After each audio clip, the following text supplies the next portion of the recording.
and how many of you are from non-academic profession?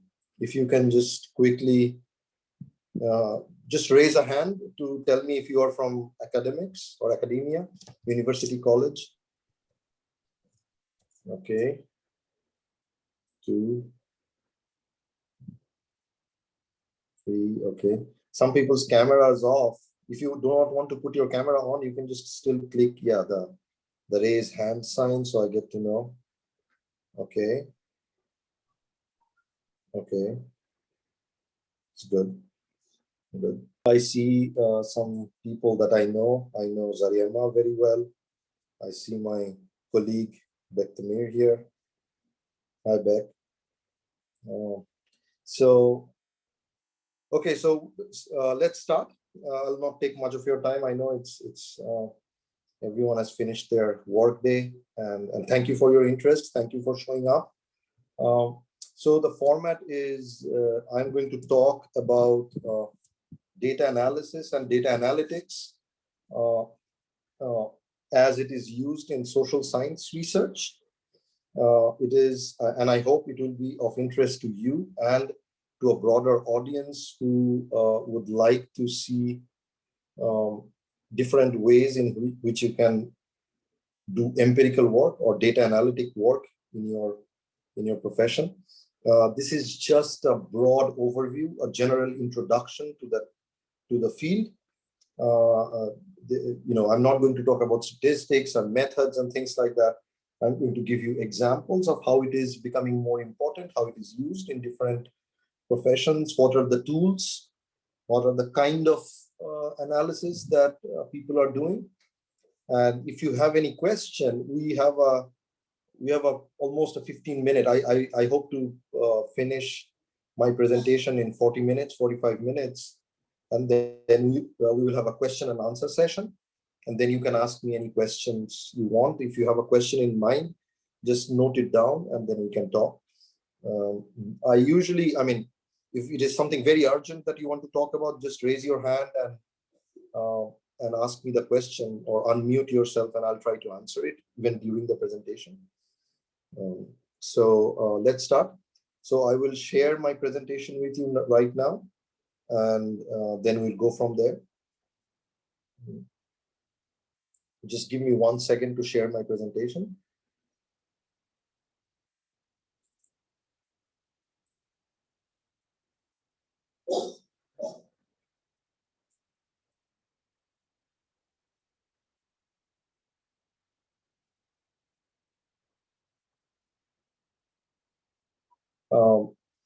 I just wanted to know whether everyone can see my slides. The PowerPoint slide, which says business talk and coffee, data analytics for research. Does everyone see it? Dinara, I cannot see the participants right now. I only see my screen. Can you give some affirmation that everyone can see my slide? Okay, thank you. Thank you so much. Okay, so that's the broad topic of our conversation, data analytics for research. And one of the reasons why I wanted to give a talk on this is because, I was talking to a colleague of mine and we started talking about how, social science has become so computational. Everything is data driven nowadays, and it has become increasingly important. And then we started looking at some figure, and we found out that in a global survey, 74% of social researchers reported that they want to or they need to learn data science skills. And when they were asked to go into more detail about what kind of skills, they actually start saying programming, with R being the third most sought after skill. Now, a lot of you might not know what R is. It's a programming language that is used by people from different disciplines who analyze data and do all sorts of data crunching. I mean, it's a free statistical software, among other things. So So it just tells you how important it has become, right? Like how important data science skills have become. And not only that, it seems like a lot of social science students without a data background are actually self-learning and self-teaching themselves a lot of the data analysis skills nowadays to even to actually increase their employment prospects, because employers are asking uh, about their skills in dealing with big data sets, with information, not only their knowledge of context and theory, but also, can they program, can they code in the computer, and can they analyze data? Do they understand some statistics? So in social science, this has become more important. A very good friend of mine, recently I connected with him after many years. We haven't been in touch with each other for some time. And he was a linguist. So he studied linguistics in the United States when I was doing my PhD. A few years after that, he came to the United States to study linguistics. And now, and I know his background was always been social science, linguistics. And recently, when I started talking with him, he told me that he now spends most of his time with very heavy duty computer programs doing computational linguistics. And he taught himself statistics. And now most of his work in linguistics is all about numbers and analysis.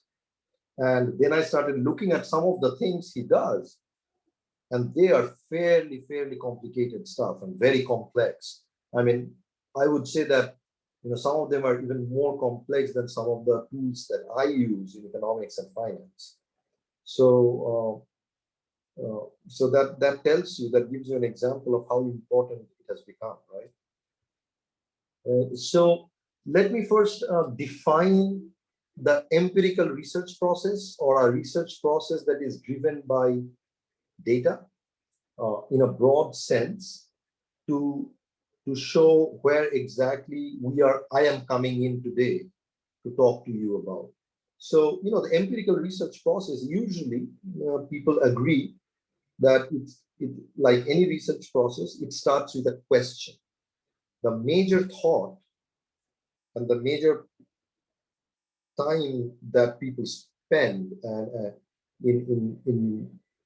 when they do research is thinking about their research question, and doing and studying the literature, and seeing what are the gaps, what are the questions out there that really interest them. And that actually is the most important part. Good research starts with good research question. What are you asking?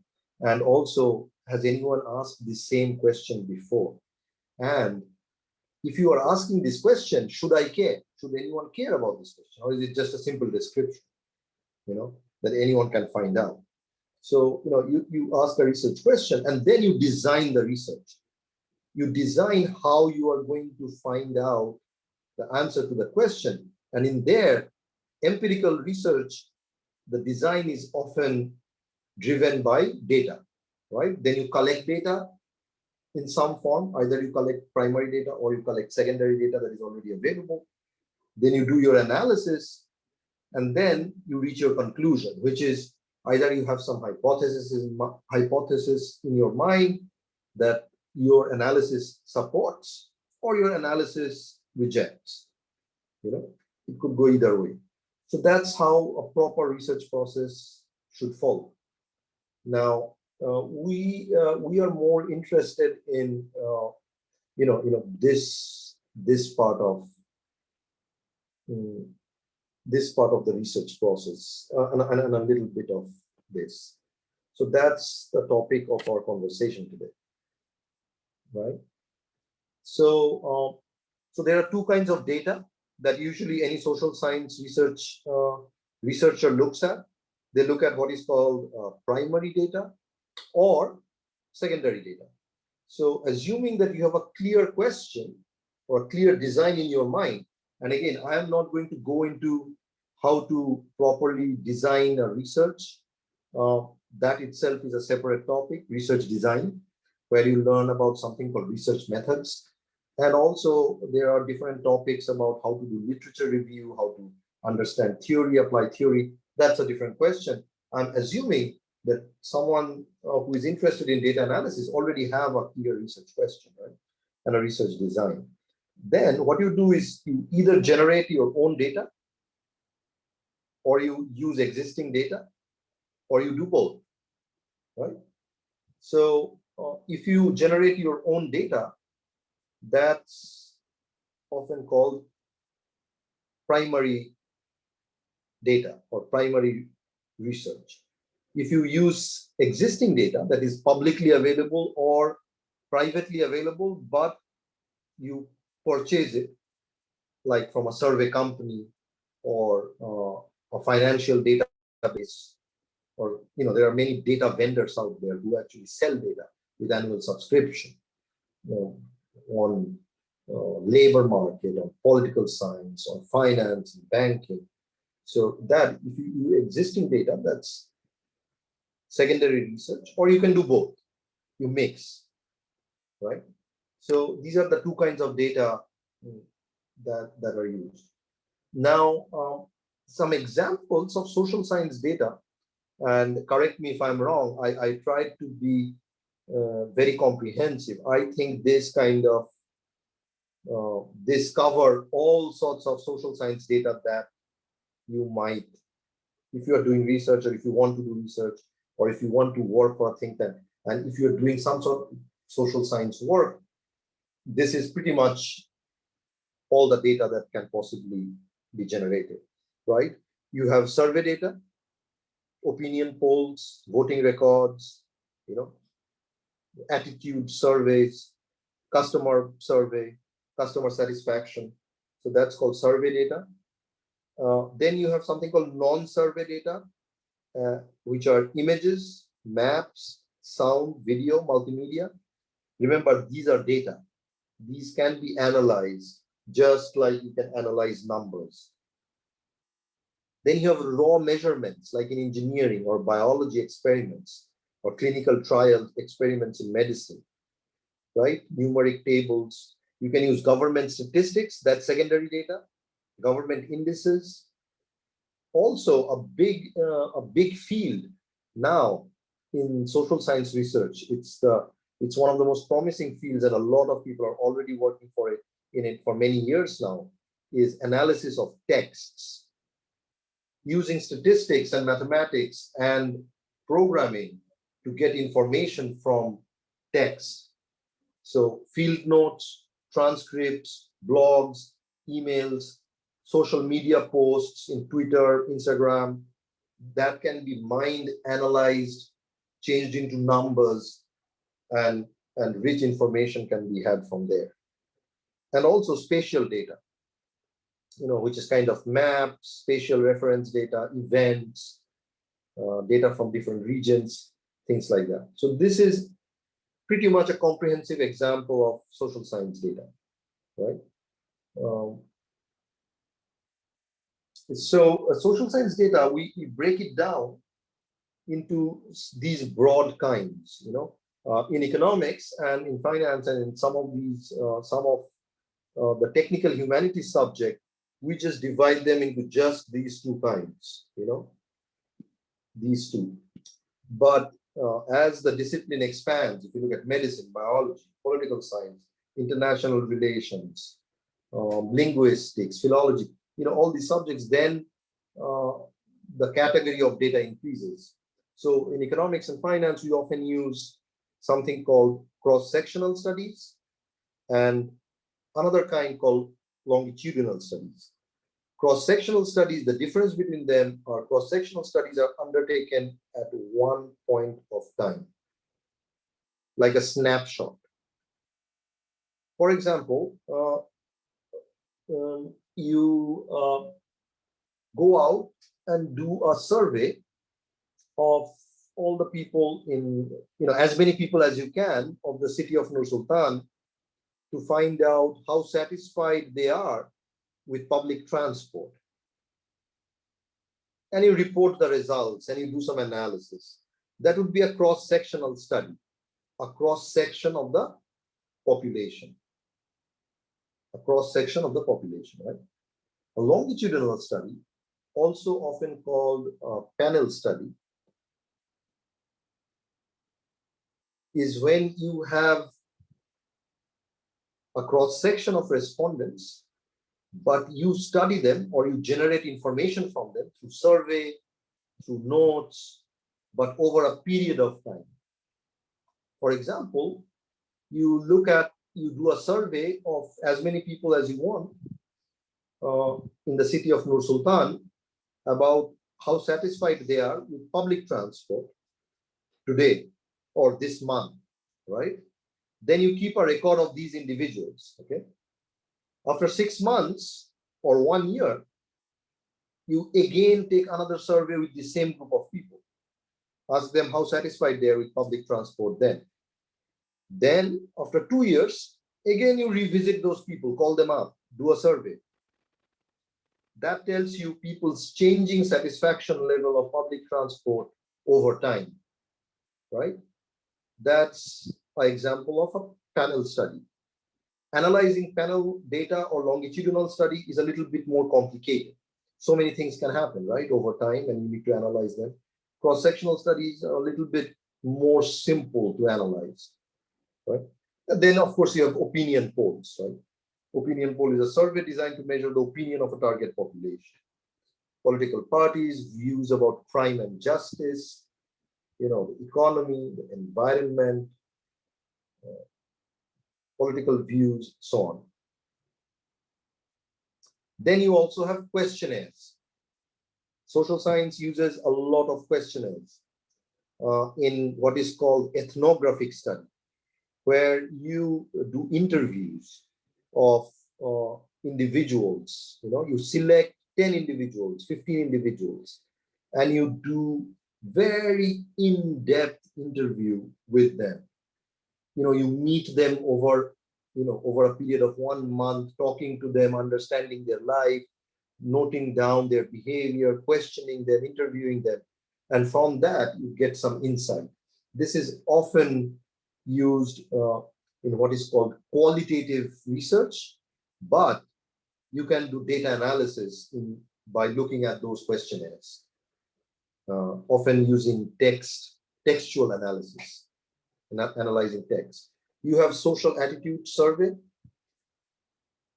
Social scientists love these kind of surveys.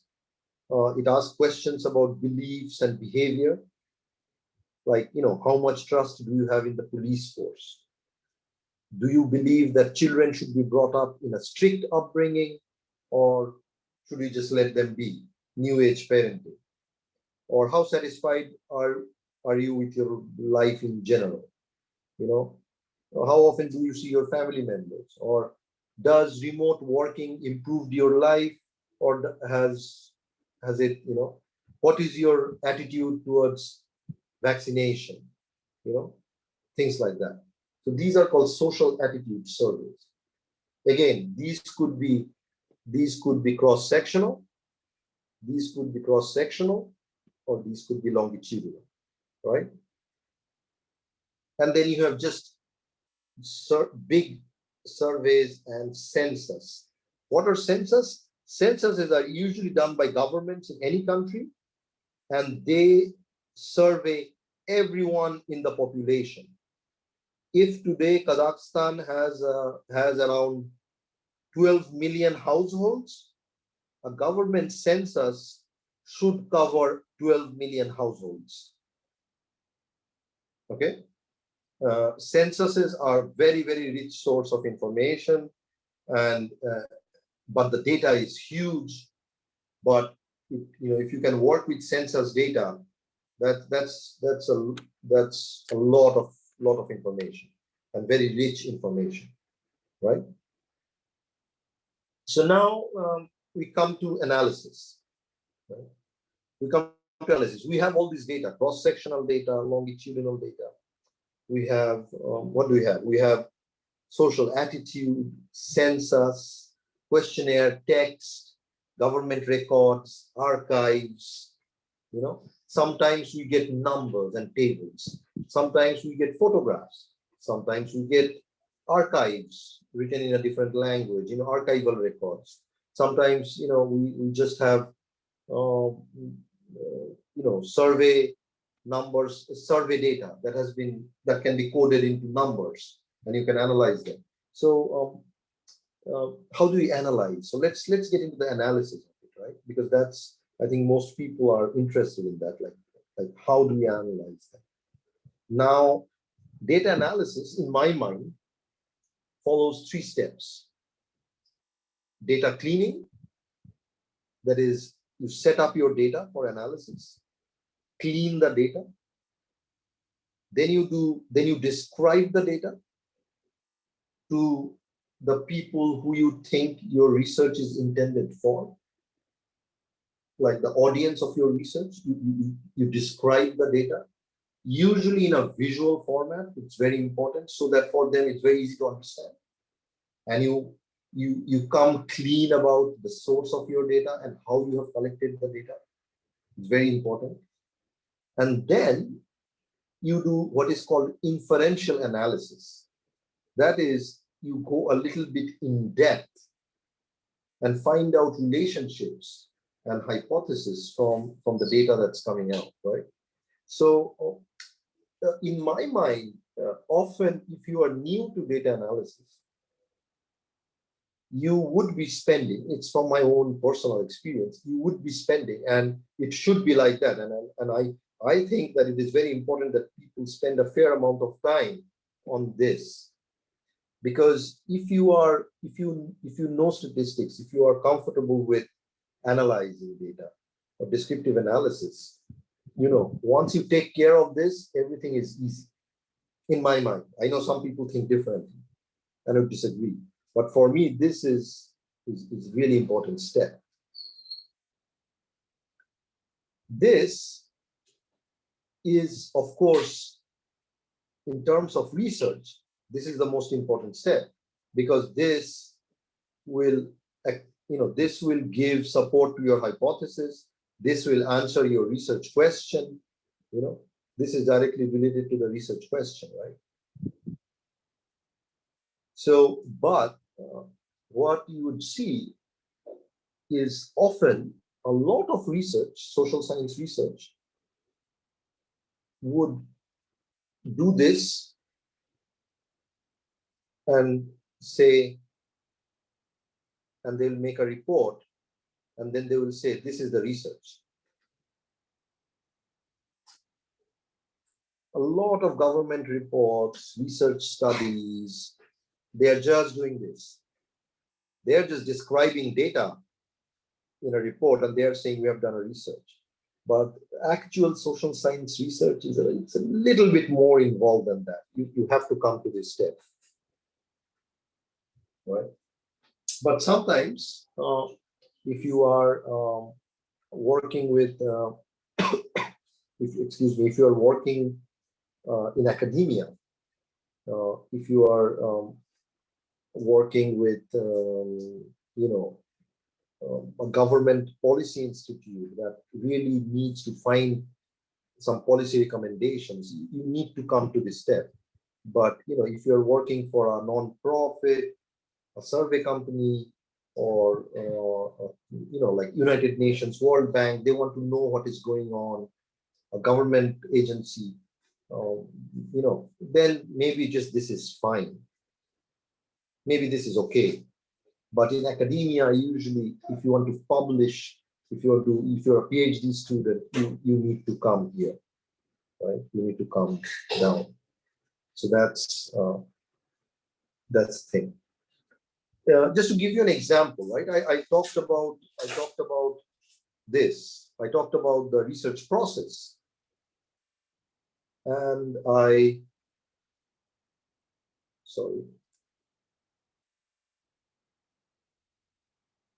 talked about data and data analysis. So let me give you an example. Just a quick check. Can everyone see my slide with the example of Aslan? Okay. So, for example, Aslan is a car sales executive. The research question that he has is, what are the vehicle purchase preferences of the residents of Nur Sultan? Right?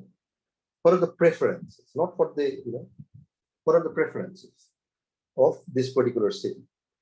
Now, that's his question. So he designs his research. He has a research design and a method. What is his method?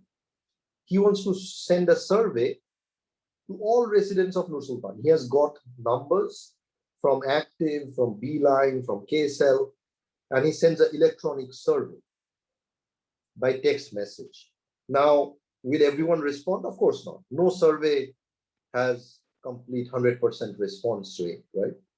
Maybe 20% of the people will respond, and he will work with 20% of the population of Nur Sultan, and he would analyze that data. I mean, that's a different question, right? About survey and sample and sampling methods. But he sent a survey to all residents of Nur Sultan, and he asked questions about their car preferences.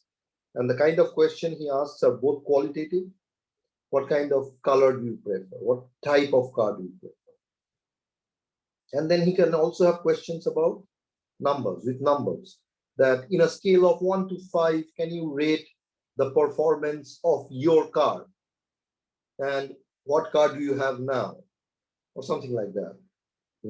So, the questions could be any, doesn't matter. This hypothetical question.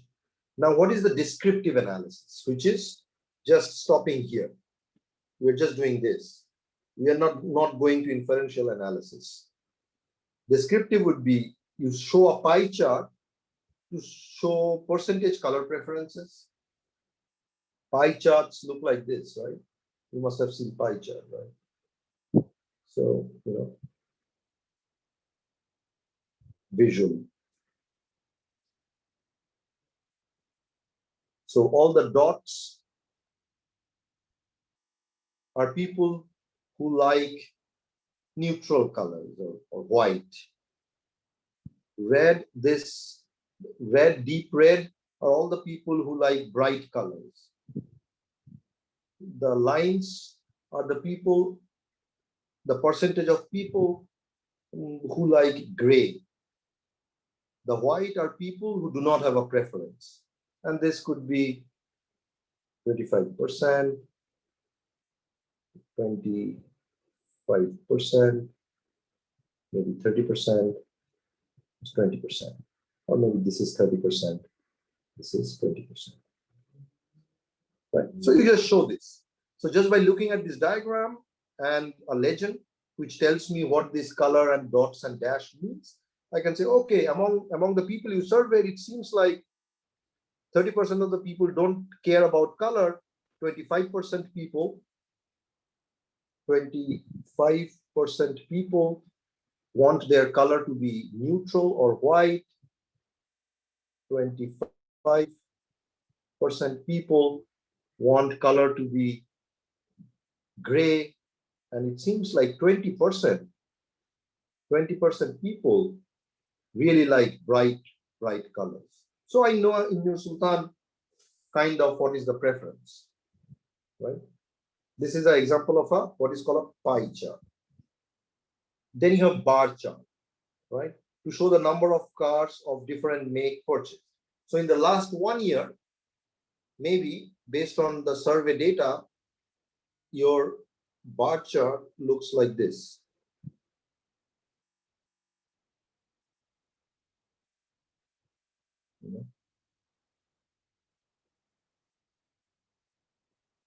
And this is, maybe this is sedan. This is SUV, and so on. So just by looking at this bar, so this is the y-axis, this is the x-axis, and the bar shows, okay, people prefer more, as many SUV as sedan.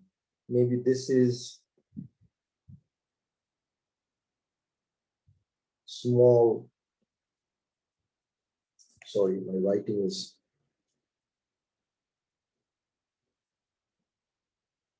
Maybe this is small sedan.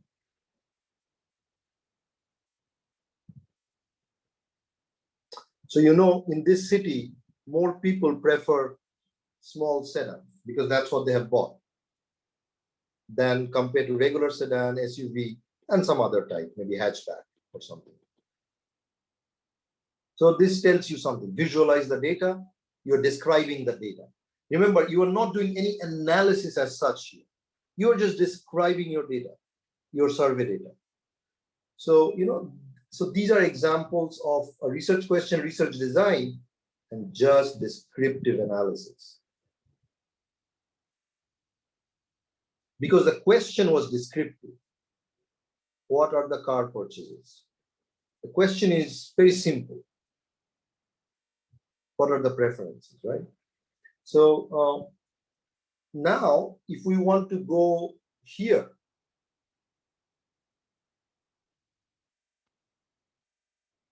we need to do something called statistical tests.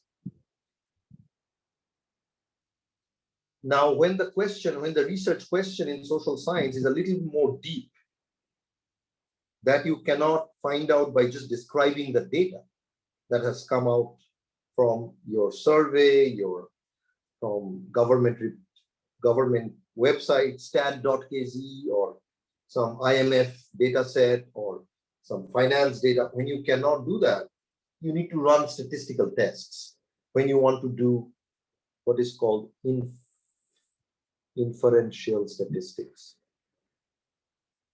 Inferential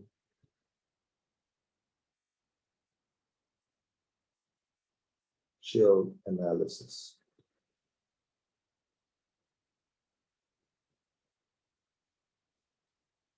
For that to do, you need statistical tests, right? So some example of questions, right? Examples of research question for which you need to do inferential analysis. For example, this question. Are management jobs in an organization associated with one gender? In the sense that, you know, I go to a big national company here and I say, I want to see, can you give me the gender of all the people that are in upper management of your company? And they give me the data, and I see that there are 20 upper management position in that national company, out of which 18 are men, 2 are female. Right? I noticed that. So in management, in upper management. So I want to find out, why is this happening? Is it because of some gender bias, or is it because of some other reason? Maybe less female are even applying for these positions. I don't know. So it's a gender study, you know, it's complicated. So for that, you need to do tests, statistical tests. Also, if I ask a question like this, insurance, like, is the age of the insurance sales staff linked to their revenue? Means if the sales person selling insurance, if he's older, is he bringing in more business compared to a younger colleague? It might seem easy in your mind, right? Oh, I'm going to look at the revenue generated by the older people. I'm going to look at the revenue generated by the younger people, and I'm going to compare. That's what you must be. That will be your first thought, right? Like, I'm going to look at the insurance company. I'm going to look at the age.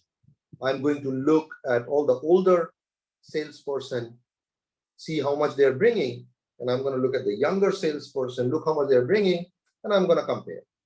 I mean, that would be your first thought. And as usual, with a lot of first thoughts, it would lead you to a completely wrong conclusion. Because first of all, you need to think, what exactly am I comparing? Am I comparing the average of all the old people with the average of all the young people? Am I comparing one young person with one old person and comparing? What am I doing? If you're doing that, individual to individual, then, of course, in real life, some older person would make less, some younger person would make more, some older person would make more, some younger salespeople would make less. You do not know which is happening, what is happening. So you need to think it through. If you're comparing averages, that of course, there is a lot of problem with that. Maybe two older salespeople are bringing a lot of business, and the remaining old aged salespeople are not bringing very little revenue. Whereas the younger person, each of them brings some moderate amount of revenue. But because of those two-star salesperson in the old category, maybe their average is higher. So can you actually say that age matters? We don't know. So you have to be very careful with the analysis. There are specific tests that you do, right? For example, in education, so those of you who are in education and you want to do this reading score. Are reading score higher in children adopting a new reading method compared to the existing method? How do you even collect this data? And these are some of the things I want to discuss at the end. Is the leadership rating of manager the same before and after coaching? Maybe there's a leadership program or a professional development program going on in your university, college, organization. You want to find out, did this training program really work? The managers take this program, leadership, did they become better leader after the program as opposed to before the program? How do you find it out? Suppose you take some attitude survey, how do you compare? Maybe you give them, the people who underwent the training, you give them some questionnaire. So that requires before, after, requires specific statistical tests. Two groups being treated differently, like this one, require different statistical tests. Comparing two groups doing the same thing require different statistical tests, right? This one, more than two groups, require different statistical tests, right? This one, you are trying to do some sort of what is called a factor analysis or a cluster analysis that require different statistical tests. Okay. So each of these tests would require getting the numbers, analyzing, and finding out, and all these would require inferential analysis. So how do we do all this? Just to give you another example of inferential analysis. Here, rather than Aslan, the car salesman, Nasreen, the coach, a community sports coach, she's asking a slightly different question. She's asking a slightly deeper question. She's asking this, that, from the federation, I have been told to give vitamin supplements to all the athletes. Now, my question is, do these vitamin supplements affect performance in new, older runners? New, older runners means, people in their 30s or late 20s or 40s decide that they need to get fit, they want to run a marathon, they want to start training and get into the sports. But they're new, they're slightly older in age. So they start with a coach, they start running, triathlon, running, all that. So the idea is that, do vitamin supplements affect performance? Now, how would you find that out? The design has to be very good. This kind of design is called quasi-experimental. It's not purely experimental, because what happens is, they do is, she would take some athletes, she would record their performance, then she would give them vitamins, and then she would record their performance after 1 or 2 months or after 6 months, right? These are called single subject design. That is before, so she would have, say, 20 runners, right? 20 runners.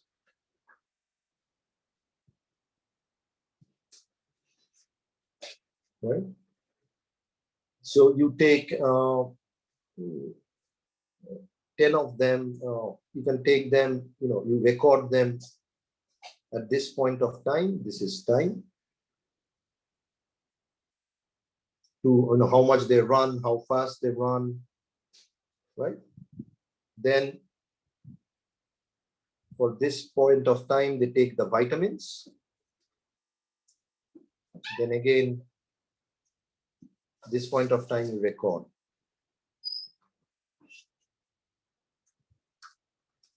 Record. Record. Right? Same group of people to know if the vitamin is effective. Now remember, when data actually comes out of an experiment like this, the data is not so clean that you will get your answer. It will not be that all of them would immediately improve. Some of them would improve, some of them might not improve. So, that's how it goes, right? So this is called pre-treatment. This is called post-treatment. This is pre-treatment. This is the treatment, right? Giving the vitamin is the treatment. So what would descriptive analysis show? It will show the average and the standard deviation, that is the spread of the time taken to run 100 meters before and after taking the vitamin. So you look at the average time of the 20 runners before, average of the 20 runners after. You look at the standard deviation, which is something used in statistics to understand how different are the 20 runners among each other. Okay, then, but just looking at these two won't give you anything. You have to do a statistical test to know if the vitamin really worked. So you look at something called a paired t-test,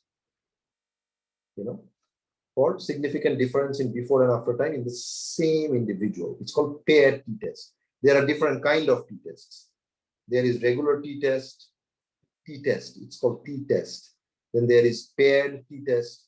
There are also t-tests which are not paired.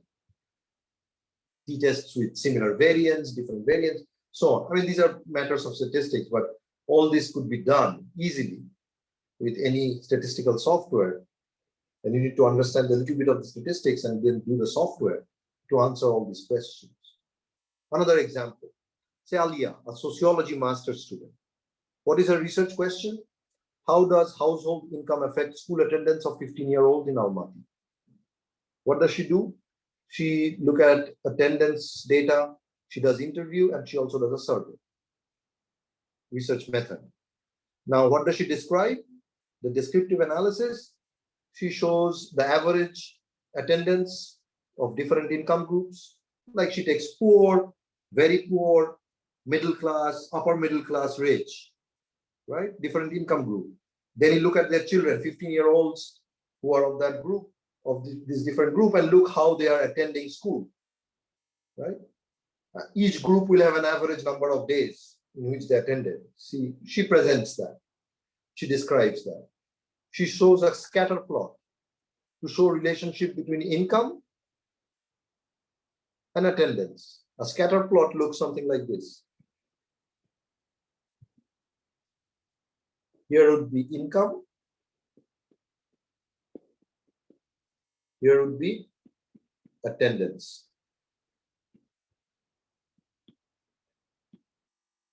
Scatter plot would probably look like this. If there is a relationship between income, suppose there is a relationship, we do not know. It looks like this. What does it show? It shows you that people who are coming from a high income household attend school more regularly. People who come from a low income household skip schools more regularly. Based on this data, it could be, I do not know how it looks like. It could very well be just the opposite, right? It could look like this, which means low income households, the students are more hardworking, they go to school every day.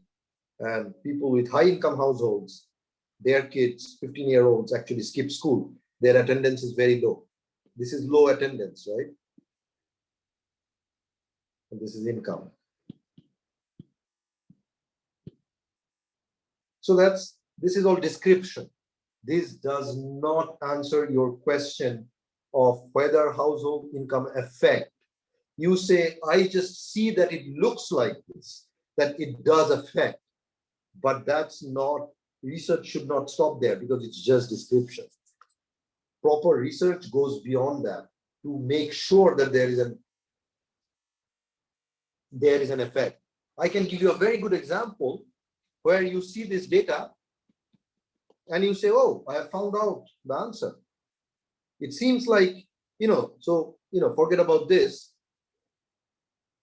You see this data, right? And you say, oh, okay, this is a clear relationship. As people with higher income, they attend more. People with lower income, they attend less. I found it out. I found the answer. I can tell you that the question they're asking is not whether higher income attend more and lower income attend less. They're asking, does it affect school attendance? These are two different things. Maybe people with higher income has houses close to the school. People with lower income come from far away because lower income houses are very far from the school. So maybe their income does not matter. What matters is distance from the school. This data would not show you that. You need to do much more than that. You need to do inferential analysis to find out what is exactly happening. Whether it is income that is affecting attendance or something else that is related to income. Maybe there are some poor students who live close to the school and their attendance is very high. It means that income really does not matter. It has just happened to be that the schools are situated close to rich neighborhoods, right? So there are statistical tests which take out that effect, right? So these are some of the examples that are used in social. I tried to give you some examples from social sciences. Now I'm going to just briefly talk about how do we do this? How do we run these statistical tests? What do we need to know? What's the deal? I mean, what's the gig? I mean, how do we get there and start doing these things? If you're a researcher, if you're teaching, what do you need to do? So just to give you a brief example, all data, they come in some common file formats. Computers know these file formats so they can analyze it. You just need to make sure that every step, the data cleaning and everything, the file for everything is in order. After that, it's just learning the techniques and solving them. It's really as simple as that. Text, if your information is coming to you as text, something that is written down, it comes in usually these formats: PDF, a Word document, or ASCII. If it is numerical data, it can come in ASCII. It often comes to you in Excel, Microsoft Excel or Access, or if you are already using some statistical software, it comes in this format. These are statistical software that helps you run statistical tests, describe data, so they have their own format for numbers. Or you could get data as multimedia, JPEG, like a picture, TIFF, MPEG, or a video. Then you have spatial data, like for people who use ArcGIS and all that, and look at satellite data and analyze it for environment, epidemiology. These are their data formats. If you are an engineer, your model are often statistical or 3D in AutoCAD, right? So these are the common file formats. Now, how do we get to analytics? Apart from learning a little bit of statistics, there is no escaping that. You will have to learn a little bit of statistics. But now, people with a limited knowledge of statistics can do a lot of analysis given how the field of analytics have developed. over time, especially in the social science, how computation, at some point of time, till few years back, data analysis or statistical analysis, data visualization from psychology to political science, from undergraduate to postgraduate, used to be done by software that you need to buy.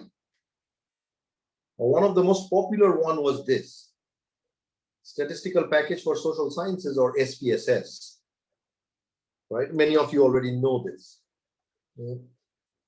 especially in higher education. A lot of analysis can be done in Excel. It's very powerful, but certain things to visualize, to actually run all sorts of analysis, people who use SPSS. It's IBM's Statistical Package for Social Science. It's a software that's in your computer, and you put your data, it reads the data and analyzes it and gives you the report, right? It's expensive. Universities and colleges and institutions, organizations have to subscribe to it. For those who are still very comfortable with SPSS, I mean, there are free version of softwares that are very similar to SPSS. I know of one called JASP. You can look it up. You can type JASP and go to their website and just download and start working on it. It's really simple. It's called JSP. But what I want to talk about is one of the more powerful analytics tool now, and this one is called R. It used to be called S at some point of time. Now it's called R. It is free.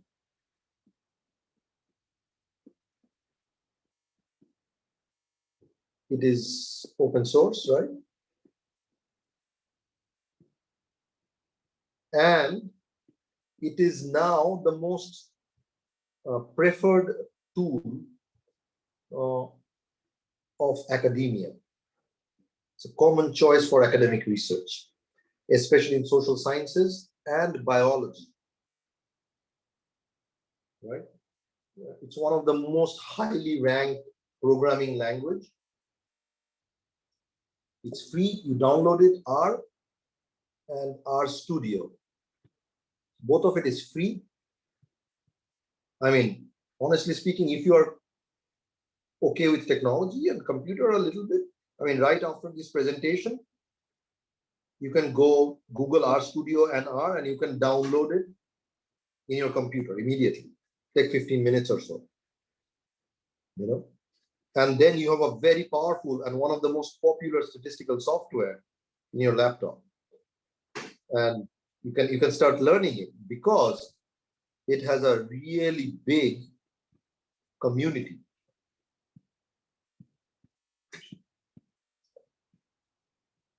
So what happens is, if you want to do something in R, run some analysis, some tests, you do not have to code them yourself. Someone has already done it, and you just need to just take it and use it. Of course, you need to know the basics. You need to learn it, how to make or read your data, how to clean your data, how to create visuals with your data. But the major complicated stuff, people have already done it and put it out there for everyone to use. So you can just use it, right? R is free, and R Studio is the recommended interface for working in R. It's free and open source. The best thing is, when you are teaching, if you're in the teaching profession, you ask your students to do the same, and you teach social science through R, you are giving your students two distinctive advantages. First of all, they are not spending money. They have a powerful software in their tool that you are also teaching from, so they can keep up with you. Plus, younger students, they have a lot of time. They like this stuff. So they are constantly learning and getting expert. That gives them programming skills that they can take anywhere in different disciplines, different jobs, different work. It makes them more employable. It's a very, very valuable tool. Also in social science research, these two things are becoming very important for proper research. If you are doing a research, I should be able to, and saying that this is what happens, that, people, this, if you are making claims, the fact is someone else should be able to replicate your data and get the same claim. And this is a problem in social science. There is a lack of generalizability. What is true for your study? So you say, oh, men, you can say single family or single mother households, children who grow up in single mother households are found to be more independent. And then you did a study and then you found it out. Someone doing that same study in Argentina might find just the opposite. So basically, that research has no value, because then you have to say single children growing up in single mother household in this environment, and you have to describe the specific environment.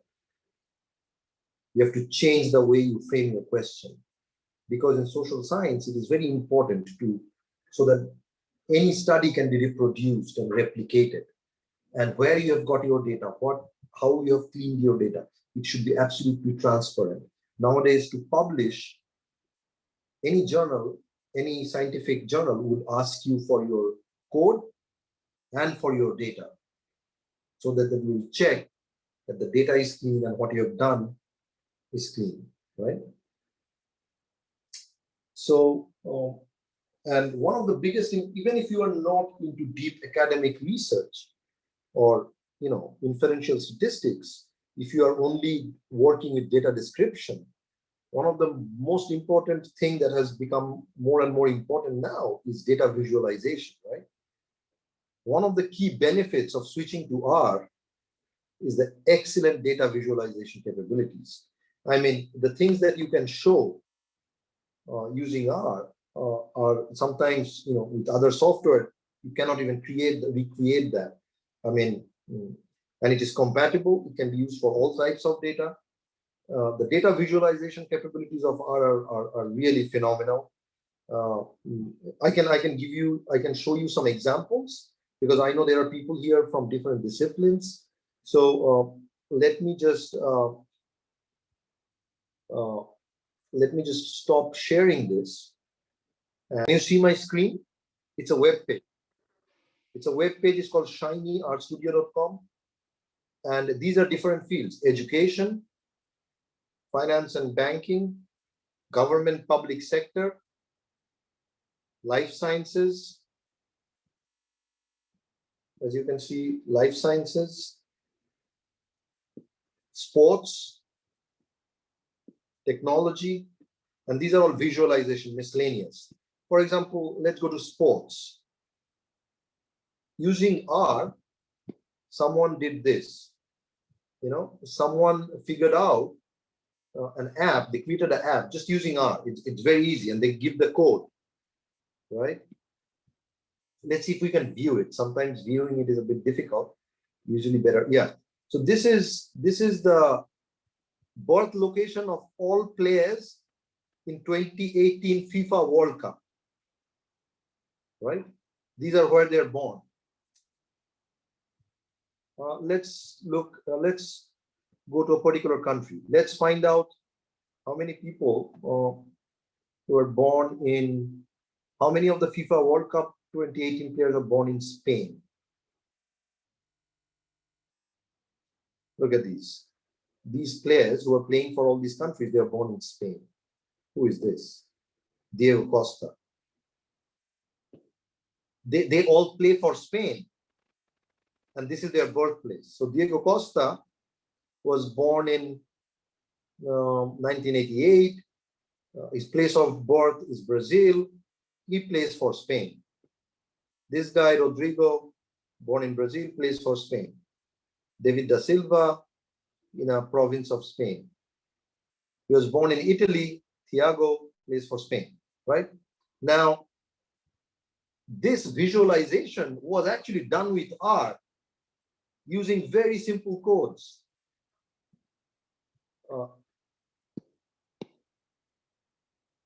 if you, let's see if we can view what the code looks like.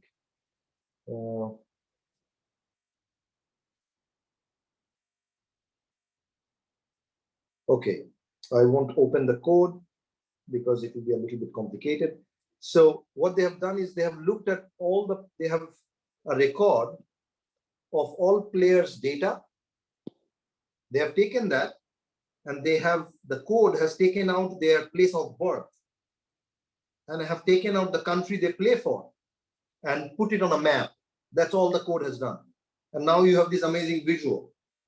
Think of this, that if I give you the name and the details, birthplace, country they play for, age, of all the players of 2018 FIFA, you would be just scrolling down and figuring out who is where they're born. But here, using R, you just have a map and you can just quickly figure out who is born where, right? Any other preference? Does anyone want me to show from any particular sector, government, public sector, or life sciences? Anyone?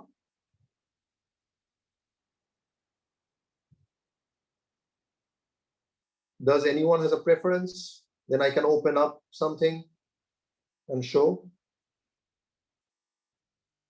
Okay, let government. Okay, let's go to government. Government, public sector, right? Let's look at crime watch. Okay, or let's look at this. This is more, this is a guy who basically took the address from the government website of all the blood banks that are available in India, and then just ran a line of code which took the address, found out their geolocation, that is longitude, latitude, and put it on the map. It looks like this.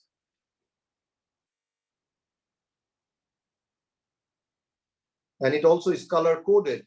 It shows you if it is charity, if it is government, if it is private, or if it is not available.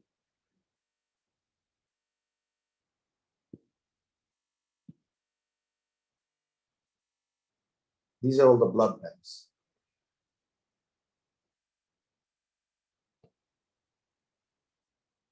in India.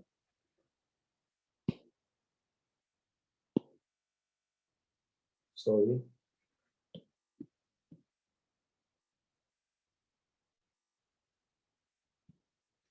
One minute.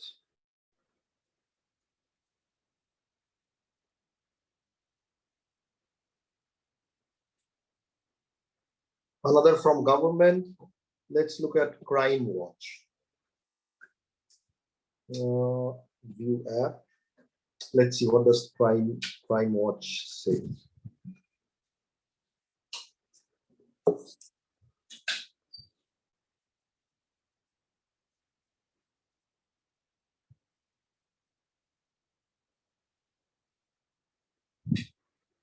So it says type an address or location in England, Wales. So let's say London. London. Find crime. It's fetching the data from police, data.police.uk.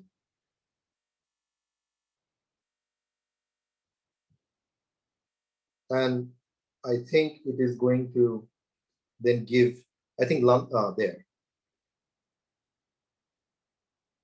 So these are the category: antisocial behavior, drugs, other theft, violent crime. How about for detail? From London.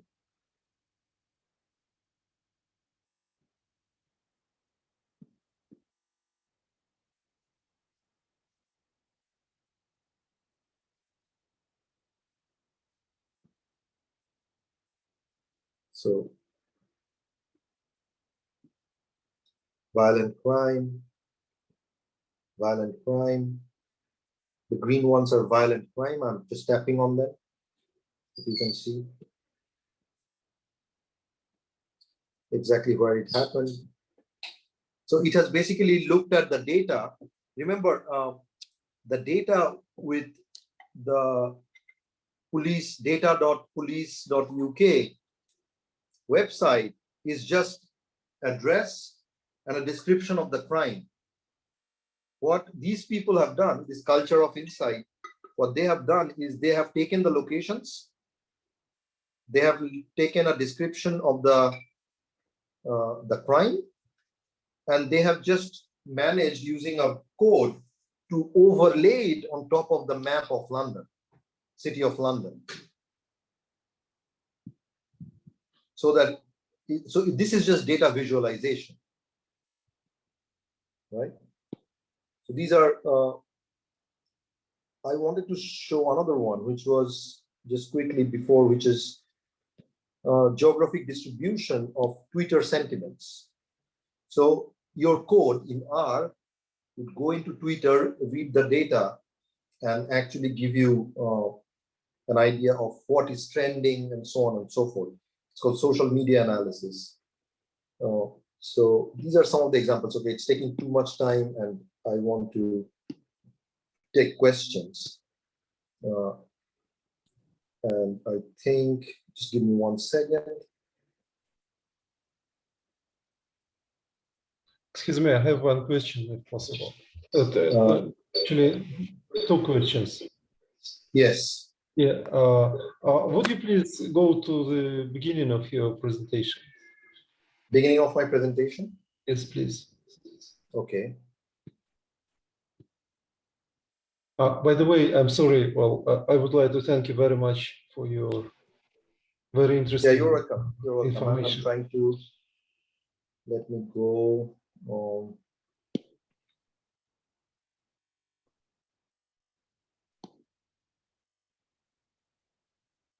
Please give me 1 second, because I closed my. It's okay. It's okay. It's okay. I will ask like that. Well, let's. Yeah, if you don't mind, I closed it. Yeah, it's okay. So you mentioned in your presentation in the first slide that there are cross-sectional data, and then you move to longitudinal, yeah, and then, if I'm not mistaken, to panel data, yeah, and somehow you dropped time series. Why is that? Maybe I didn't catch that. Oh, okay.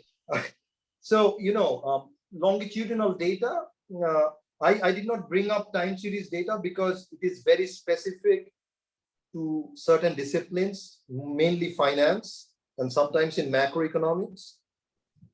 So that's why I didn't bring it up. So time series is, I did not want it to complicate the audience with too many different kinds of data. But indeed, time series is one kind of data where you track something over time, just one thing. For example, financial data like a stock price. So if I'm following the price of, say, the price of a share of Apple Incorporated from the 1980s. So that would be time series data. Daily share price of Apple, that would be time series data. Or if I'm looking at the oil production per month of Kazakhstan from 1995 per month, monthly data, oil production for the country, that would be time series data. So there are ways of analyzing that too. Yes, you are right. Thank you. Thank you for reminding me of that. Yeah. Yeah, no. I understood. Yeah. Oh, well, that's a very good point that you didn't want to complicate. Yeah. Right. Thank you very much. Yeah, and then the second question I have, it's about the qualitative type of research. Yeah. Yeah, and obviously for this type of research, the amount of data available is far less, rather than for quantitative type of research. I don't want to waste much of your time, but maybe you could recommend some literature on preparation, analysis, and structuring the data for qualitative type of research. I can just briefly tell you, I can suggest some resources, but I can briefly tell you that one of the most important things they do in qualitative research now, often some people call it ethnographic studies, is just to give you a very quick example, okay, so that you get the idea and you know what to search for. For example, I know about them. I thought that there is a certain book or something like that. See, I don't. So which you addresses them. You know about theme analysis and coding by taking words out from different interviews and all that, right? Using in vivo. Yeah. So yeah. So okay. So you know it. Yeah. Books. Maybe if you leave your email with Gulnar or Anara, I can suggest some good books. Honestly, qualitative research is not my area. I do quantitative work with data analysis work, but I have colleagues who do very hardcore qualitative work, and I can suggest some books for you. Sure. Okay. Thank you very much. Thank you. Thank you. Thank you. Thank you for your question. Okay. Any other question?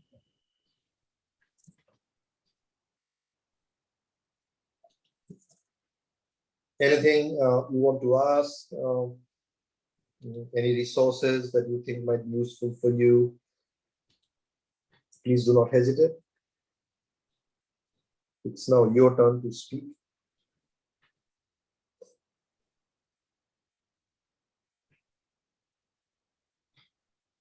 You can speak. You can ask your question in Russian. It will be translated to me, so by the translator. So you can ask your question in any language you want.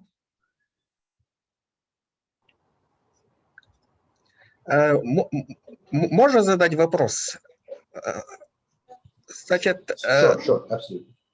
Докладчик очень хорошо рассказал про использование программы R. Вот. Хотелось бы какой-нибудь такой хорошее введение. Вот тоже вы говорите, ресурсы какие-то, книги по R именно для социально-гуманитарных наук, которые очень быстро можно освоить.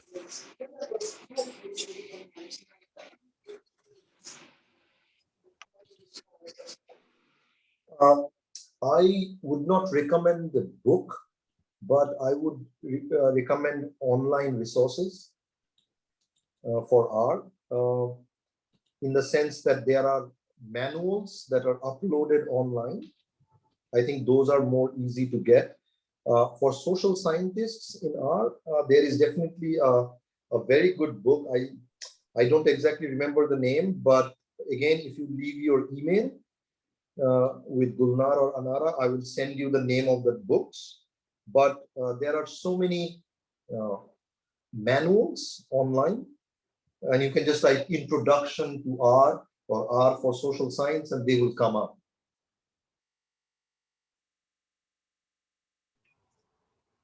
Спасибо. Thank you.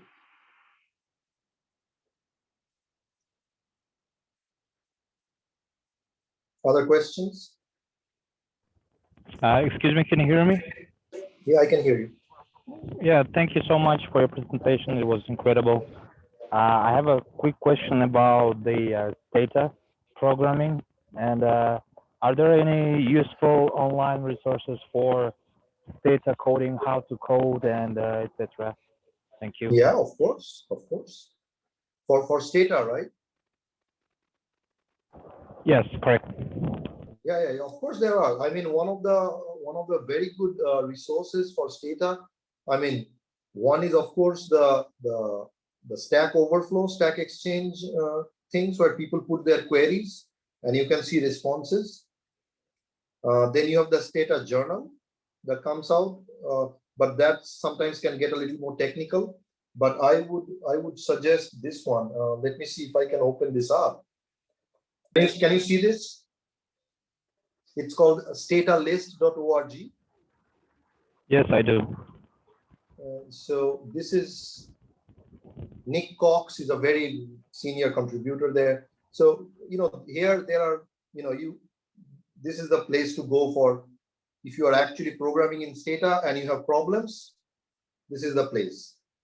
If you are learning for the first time Stata, then I would say best is to use just the, just the stata.com manual, their own help manual, right? But I don't find this very useful. The other one is the Stack Overflow. This for me is the most helpful because they teach you from the basic with with data how to do step by step. So the Stack Overflow, I do not know why it is not opening. Let me see. It's offline for maintenance. That's why. Maybe tomorrow it will be okay. This one. This is also Stack Overflow. So maybe tomorrow you try this. It will open. So these are the two good resources for Stata that I would recommend. Yeah. Sounds great. Thank you. Appreciate it.